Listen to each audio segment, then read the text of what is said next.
Hi everyone, Rigby Artho here. This video is about narcs and what you should do to do with them. Now obviously you know that narcs don't like to be known. They don't like to be caught for what they've done or known for who they actually are behind closed doors. They don't want people to know what they did. They only want people to know how you reacted. They don't give any other part of the story. They only give your reaction. And they make you look crazy and they make you look like the bad guy and they're the victim. Well, I'm probably right on thinking that you are wondering how to deal with that. Well, as you know, talking to them and arguing with them doesn't work. It's like talking to a brick wall, right? Well, have you spoken about them online, publicly, indirectly, so they can't reply? So they can read it and they have an idea it's about them, but they can't say anything because it's not got enough details. Do it. Honestly, that's what I do. I literally post about it. I will post all the details. I'll post about what happened first. I'll post about what happened later. I'll post about now. I'll post about how they pushed me to the point where I had a go at them. And, you know, all that jazz. The good, the bad, and the ugly. I will not miss a single detail out. Apart from, like, obviously not personal details, like the name, the number, and the address. Do not put that stuff. Use descriptions. Think of nicknames to give them. Stuff like that, you know, so they can't pinpoint, they can't say anything, and they cannot respond saying, no, I never, no, I didn't, it's you that's the... No, it's not. We know that it's not our problem, it is the narc's problem. And they have such a thing against accountability. They will not take accountability for anything. It's always everyone else's fault. And if you notice, whenever they give a story, they only give a tiny part of it, and that part of it is the only part that makes you look bad. They don't say anything else. And a lot of the time they do lie as well and make things up. So watch out for that. But basically, I've noticed that they do like to isolate you. They like to make sure you've got no support unless it's them. No friends, no family, and all that jazz. So they will do whatever it takes to get you away from other people by slagging you off.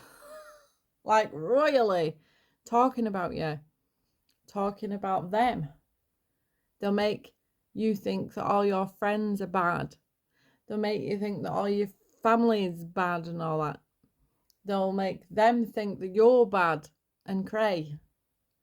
And then one day you'll be completely on your own. You won't have anyone around you because they have done this about everybody, to everybody, very secretly. So they've kind of put you in the middle and surrounded you. So you have to do the same thing. And that's why you need to do it publicly. But indirectly, so they cannot respond. Put so many details that they cannot talk their way out of it. Paint them the full picture where people can actually see it happening. There's that many details. Your part, their part, the time you flip your lid, because I know you're gonna flip your lid. It's like someone poking you every 2 seconds. You're gonna react at some point. It doesn't mean you're mad. It means reaction. You're not exactly going to just sit there and take it all the time, are you? Especially if they're playing with your emotions. That's a really... that one is annoying. Yeah.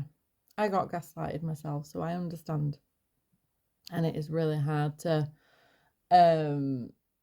stay sane and in a good mood and calm when you're around people like that know full well how to push your buttons, and they will push every single one over and over and over, and even if you get upset or angry at them, they'll carry on, and then you're the bad guy, apparently. Make sure they get known. Don't miss out details just because it makes you look bad. Trust me, people will understand why you reacted a certain way if you tell them why you reacted in the first place, what they were doing, what they were saying, you know, the whole shebang. Nobody's perfect. And anyone is going to snap at some point. Now, obviously, I'm not saying stick around to Narcs, because that is a really bad idea. They're going to keep you in a very low vibration. They're going to keep you stuck in your head. And they're going to make you feel really negative. So, there's one thing you should definitely do straight away. Cut them off. Whether they're family members or not. I mean, depending if they're your kids or not. Not if they're your kids. But if they're anyone else, they know they shouldn't be doing it. They know right from wrong. They're an adult. Cut them off. You're not going to be able to grow in life. You're not going to be able to be positive. You're not going to, have the peace of mind that you should have if you're around Narcs all the time. So cut them off and post. Talk. Don't be silent. That's exactly what they want. They want you to be silent. They can make you look like anything they want to, and then boom, your life is completely ruined because they've messed with every little bit of it, and they've talked to everyone you know, and Take back your power and your control and give the details. Tell everyone. Warn people so that it doesn't happen to everyone else as well. Thanks for watching. Stay tuned, and toodaloo, mofos.